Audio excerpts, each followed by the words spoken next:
Нова пресконференција, сакам да ја отворам, најтешката и најболна тема на секој чесен земјоделец, за која никој не сака да зборува јавно.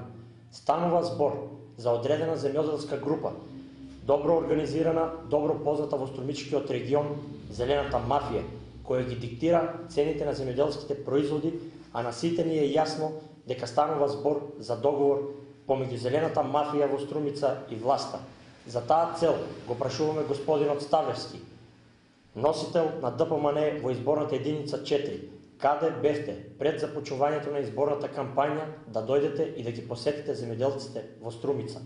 Кај бевте досега да ги посетите струмичките откупни центри, да видите како се откупуваат земјоделските производи и како се го крадеат честниот земјоделски народ, или доаѓате предизборно со своите бизнис партнери да го поделите профитот остварен на грбот на земјоделецот.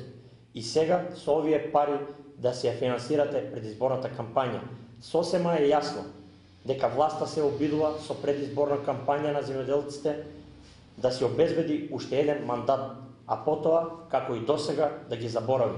Затоа, господине Ставлевски, не мачете се, нема потреба да ги убедувате земјоделците, нема да ја добиете нивната поддршка. Со доаѓање на власт на Обединети за Македонија ќе се залагаме државно земјоделско земјиште да има право да добие секој вистински земјоделец. Јасно со име и презиме, а не како досега земјоделско земјиште да добиваат бизнисмени без лопати зад затворени врати.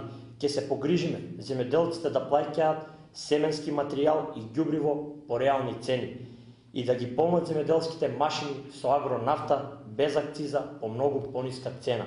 Обединети за Македонија ќе направат се за Македонија да биде место за живење со кое ќе се гордееме. Затоа и ве повикуваме многу внимателно да одмерите за кого ќе гласате, за слобода или смрт на Македонија.